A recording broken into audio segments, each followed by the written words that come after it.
Komið sæl og velkomin í þáttinn Græðum landið. Við erum stödd á skrifstofu Ólafs Arnalds, prófessors við Landbúnaðarháskólann.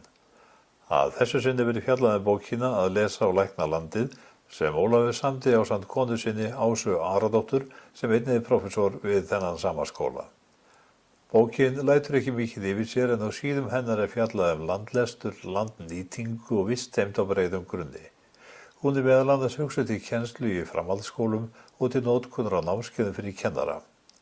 En bókin á ekki síður erindi við almenning, alla þá sem fara landið, hafa áhuga á að skilja ástand þess og hjálpa til við að bæta úr þar sem eitthvað hefur farið úrskeiðis. Ólafur, hvað kom til að þið hjónin ákváðu að setjast niður og skrifa þessa bók? Já, það kom nú margt til. Við höfum verið að vinna við að rannsaka ástand landsins og eðli íslenskra vistkerfa á landi og landgræðslufræði í núna áratugaskeið. En okkur er alveg ljóst að það er ekki nóg að þessi þekking birtist í vísindagreinum sem að bara vísindamenn lesa. Það er eðli okkar starfs að upplýsa líka almenningum og aðra sem að taka ákvarðanir um nýtingu landsins og annars líkt að þeir séu upplýstir um ástand okkar lands og þannig að þessi þekking skili sér, þannig að þetta miðlenni af öðrum og svo framvegis. En lýstu þá fyrir mér og þeim sem á þetta horfa hvað bókin er? Já, mér varst tungum tönn, hún er ansi margt en það sem hún er náttúrulega í það heila er hún ástand landsins og hvernig við getum skynjað og lesið ástand landsins í fyrsta lagi og hún er hvernig við getum síðan lagað ástand landsins þar sem að ástæða þykir til. Og það felur meðal annars í sér að læra að þekkja þau einkenni sem að móta ástand landsins eða þetta er svona svipað eins og svona læknisfræði en tölum við að lækna landið að læknirinn hann hefur ákveðna leiðir til þess að kanna blóðrás og meltingu og næringar hringrásina í líkamanum og svo framvegis, blóðþrýstinginn og hann út frá þessum einkennum getur hann ákvaða hvort að viðkomandi sjúklingur eða maður ef hann er heill líka það getur skoða ástandans og við erum að leggja upp með það að það eru margir þættir í náttúru landsins sem að gefa mjög vel til kynna hvernig heilsa landsins er. Nú, markhóparnir sem þið eru að horfa til, hvaða fólk er það einhverjum sérlagi sem þið viljið að tilengja sér það sem að bókin segir? Það eru nokkrir hópar, við leggjum upp úr því að þetta sé aðgengilegt fyrir almenning og alla þá sem hafa áhuga á landinu og náttúru landsins. En þetta er líka mjög heppilegt gagn að við teljum til kennslu á mörgum stigum skólastarfs, til dæmis síðasta bekk gagnfræðaskóla, ekki síður í menntaskóla. Og að sumarleyti má nota þetta sem ítarefni fyrir ýmsar kennslugreinar á háskólastigi. Og þetta á ekki síður að nýtast kennurum, þetta er svona ítarefni eða námsefni sem að þeir geta bæði nota til að glöggva á sig og nýtt efni úr kennslu í náttúrufræðum. En að þessu sögðu öllu saman, þá held ég sem það eðlilegt að spyrja hvort Íslendingar séu almennt vel að sér ástand lands og hvernig það var að lækna það? Það væri voðalega gaman að geta svarað þessari spurningu já, en því miður þá er það bara þannig að spurningin er svona fremur neitandi og það er svarið. Það er þannig að ástand lands og landverndarmál voru mjög í deiglinu hér upp í kringum þjóðagjöfina svokölluðu 1974 og þá vaknaði mikil hreyfing ástand landsins og þá gerðist mjög margt jákvætt og upphófst öflug landgræðslu skógræktarverkefni en ekki síður að þá voru eldar rannsóknir og þekking okkar í kjölfar á því átaki á ástandi landsins, hún jókst verulega. En þessi vakning hefur dofnað og og síðan hafa komið upp mjög mörg önnur alvarleg álitaefni í umhverfismálum þjóðarinnar eins og virkjanamál og fleira sem hefur hreinlega dregið athygli frá þessu. Þannig að þetta var svona málefni sem að hvarf svolítið en það er svona að koma upp aftur núna og er mjög vaxandi. Og það sem að geta Landvernd sem að gefur út þessa bók ásamt Landgræðslunni og Landbúnaðarháskólanum að það eru samtök sem voru stofnuð í kringum þetta málefni og það er afskaplega gott að þeir skulu vera komnir að svona miklu afli í þennan málaflokka nýju. En það trúlega skiptir öllu að ná til unga fólksins, ná til unglinga og ungs fólks. Þannig að það tilengir sér það sem þarna er sagt. Það er algjörlega lykillinn að þessu.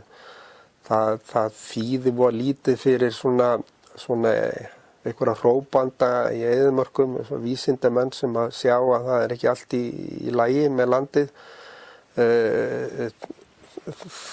Stjórnvöld mun ekkert skynja það nema almenningur skynja að það sé eitthvað að. Það gengur þannig fyrir sig. Þannig að mikilvægast sem getum gert í þessu málaflokki eins og nánast öllum öðrum að það er að auka upplýsingu og með þeim hætti þá er búin til farvegur til þess að samfélagin geti tekist á við vandamál, hvort sem að er á sviði umhverfismála og ástand landsins eða öðrum. Ísland er meðal þeirra ríkja eða landsvæða í veröldinni sem hafa farið hvað verst út úr landnýtingu og landeyðingu. En ástand er vitaskuld ekki eins allstaðar um landið. Það eru víða svæði sem eru í ágætu ástandi og svo eru önnur sem eru í alveg hörmulegu ástandi. En það er líka gleðilegt með okkar náttúru og eðli okkar náttúru. Við erum með eldfjallasvæði hér með mikið af frjóum, basískum öskukornum sem fjúkum og setjast á yfirborðið og fleira.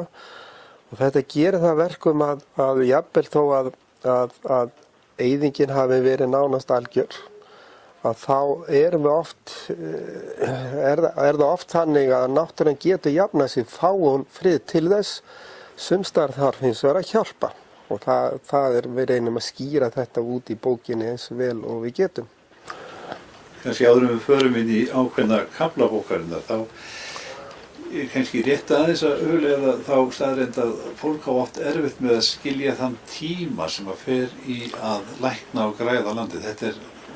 Þú ert oft í þessu riti að tala tímaskeið sem eru rúmlega mannsæfi, kannski nokkrar mannsæfir. Er það ekki svolítið erfitt fyrir fólk að átta sig á því? Jú, þetta er svona hjalli sem að þarf að komast yfir. Þannig er að vistkerfi sem er búið að þróast og fá verið friði árhundruðum saman eða þúsundum ára, það hefur komið sér upp næringarforða og kerfi sem að snúast kannski afskaplega vel og kastið á hjólinu það mikið að jafnvel þó að einhver áföll verði að þá gerist ekki endilega ekkert mjög mikið. En sé allur þessi næringarforði tekin og auðæfin sem að voru fyrir að þá tekur afskaplega langan tíma að safna upp næringarforða landsins. Og þetta á ekki síður við þætti eins og vatnshelni og sem að kerfi eins og mannslíkaminn, þetta gengur allt fyrir vatni og landið þarf að geta tekið við regni og geymt það og miðlað til gróðurs. Og einhvern veginn þarf þessi orka, við borðum alls konar mat, kartöflur og kjöt og annað til að við erum bara einfaldlega að innbyrða orku í formi kolefni sem við brennum og öndum frá okkur koltvísýringi. Þessi orka þarf komast líka inn í þessi vistkerfi og án gróðurhulu þá gerist það ekki því það er vitaskuld gróðurinn á yfirborði jarðar sem að býr til alla þá orku sem þessi vistkerfi ganga fyrir með því að nema þessar orku sólarljósinu. Það tekur tíma og það, ef við horfum bara til nýtur sem ofta notaðar til þess að vera svona mælikvarði á frjósemi vistkerfa, að þá þarf kannski 6 til 1000 kíló af nitri á hektara til þess að vistkerfi geti svona talist sæmilega heilbrigð og hringrásum með eðlilegum hætti. En það með regni kemur kannski 1 kíló ára nitri, þannig að það þarf að leita til eitthvað annars og það eru reyndar örverur og ýmsar lífverur sem nema nitur úr andrúmsloftinu. En þetta er svona í besta tilfelli kannski erum við að tala 20 kíló eða 30 kíló af nitri á hektara og þá er auðvelt að deila þessu upp. Við erum að tala kannski 80, 90 ár eða 100 ár eða 150 ár.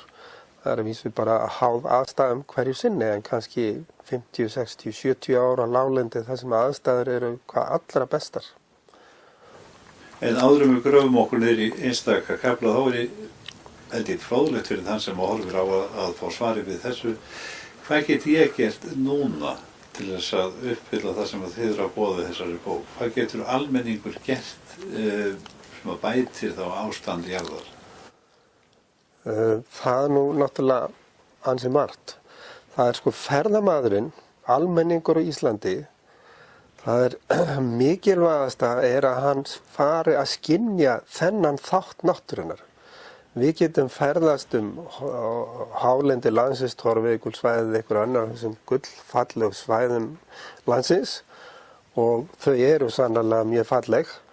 En við erum samt óskaplega blind á landið. Við erum bara svona að sjá afskaplega lítinn hluta landslagsins ef við skynjum ekki þennan andardrátt landsins og ástand landsins.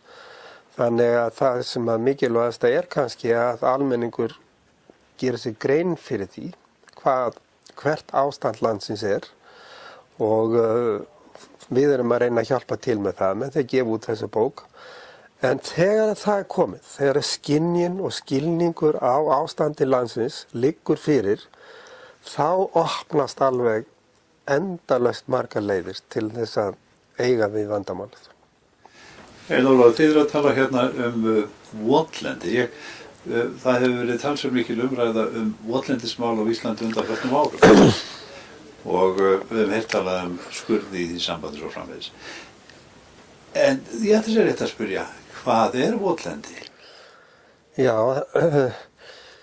votlendi eru afskaplega mismunandi og eins og með margt í vísindum að þá eru til alls konar skilgreiningar hvað votlendi eru en svona almennt séð og einfallega við reynum að gera það í þessari bók að hafa allt með mjög einföldum hætti að þurfum ekki að læra einhverjar langar skilgreiningar á hvað er hvað, heldur bara að við skynjum svona grófum dráttu hvað hlutinir eru og votlendi eru fyrst og fremst það svæði sem að grunnvatn eða vatn liggur hátt upp í og það hefur þá áhrif á hvers konar gróður þrífst á yfirborðinu en leið verður líka öll efnaumsetning og þessi lífrænu og ólífrænu efnaferli sem að verða í kerfinu, meðal annars í jarðveginum, að þau eru með allt öðrum hætti. Já. En nú er búið að ræsta mikið fram og menn eru að tala að fylla aftur upp í þessa skurði sem að... Já. Er það svarið allstaðar? Nei, alls ekki. Jón Sigurðsson, forseti og frelsishetja, hann setti það á prent að það væri nú kannski brýnasta framfaramál landsins. Það væri nú að ræsa fram þessar bannsettar mýrar sem og Íslendingar þeir gengu votir götur, allar götur til þess að koma gúmmískór og stígvél. Og vitaskuld breytti framræsla algjörlega aðstæðum til landbúnaðar á Íslandi. Eins og að gengið fram með allt og miklum krafti, og enda var þetta styrt og kannski menn sá slíkt fyrir. Þannig að það var ræst fram allt og mikið. Mér finnst svona dæmi eins og tekið í Loðmundarfirði, þar sem er ræstur fram heil dalur, víðfemur dalur, og síðan flytur fólk í burt úr dalnum sko árið eftir og eftir að setja þessar skurðir sem að hérna einhvernig gags.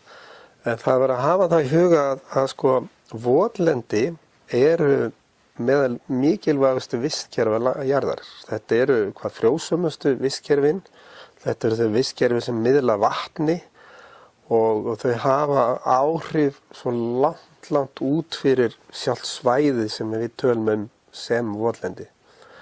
Og annað það sem fylgir þessari framræðslu er gríðarleg losun gróðurhúsalofttegunda sem á Íslandi í dag af sama skala eða meiri heldur en öll önnur losun landsmanna í innverum og bílum og samgöngum og öðru.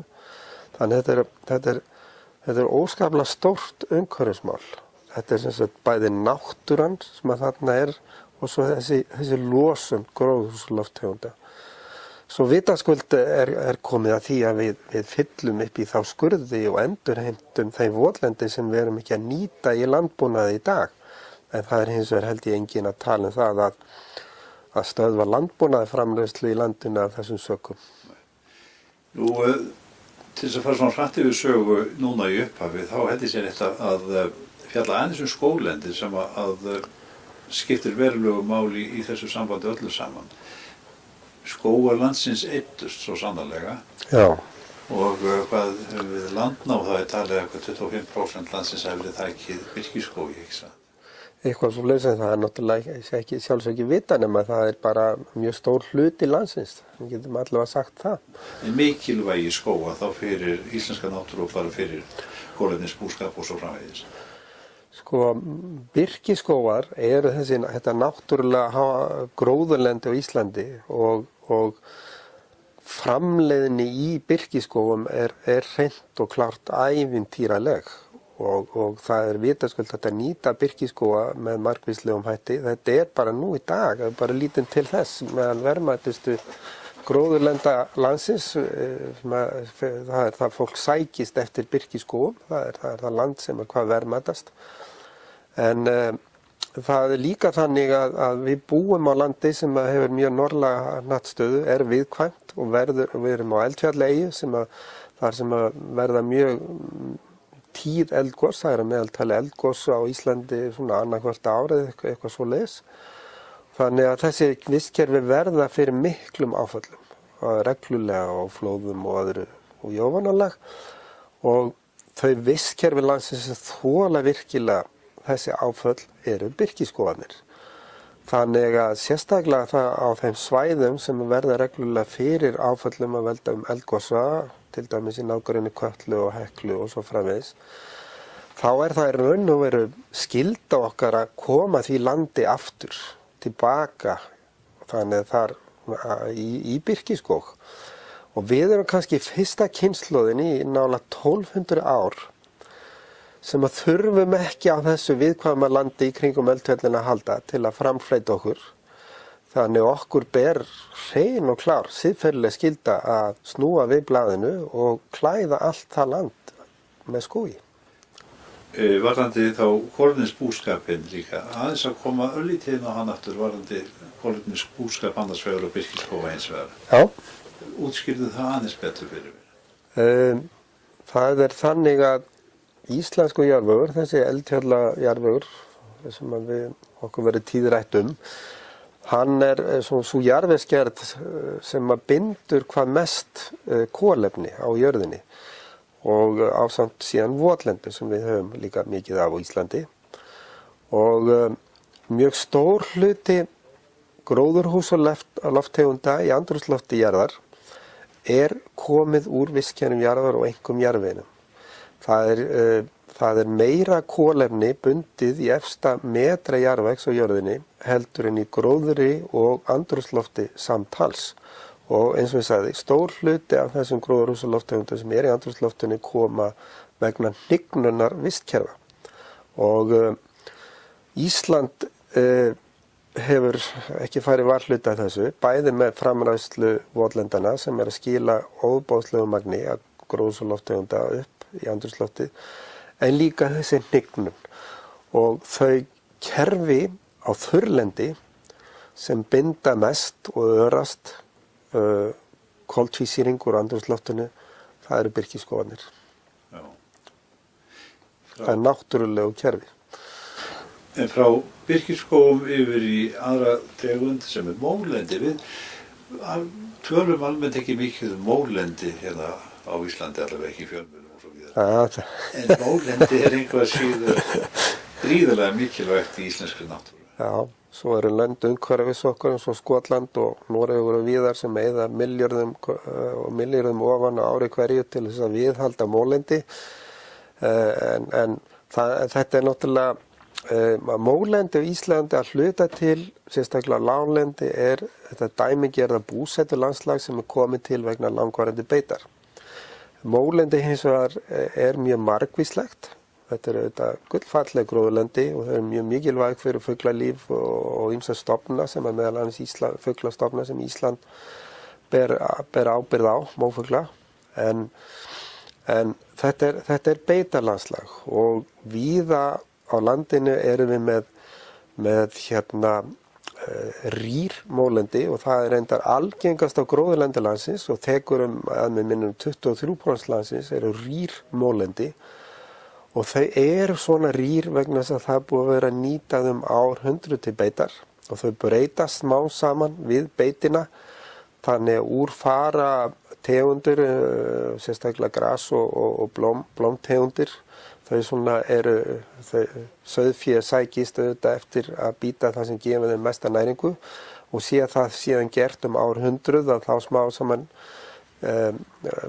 býða þessar tegundir lægri hlut í samkeppninni við aðrar sem ekki eru bitnar.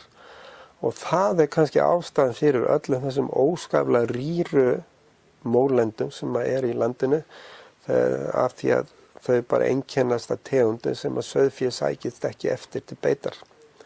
Þetta er svona einföldu mynd. En þú ert að segja að það þurfa að stýra þessu betur? Já, það þarf að gera það. Þannig að við höfum þá vísindarlegu þekkingu nútildags sem að þjóði til forna skorti. Við getum mælt og vegið hluti sem að þær gátu ekki. Já.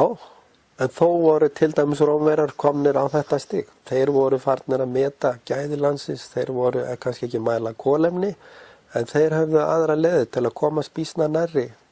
Þannig að þetta endurtekur sig eins og annað. En það er þá eins og nú að þá er ekki hlusta nóg á þá sem er að benda á að ástandið sé hugsanlega ekki í lagi.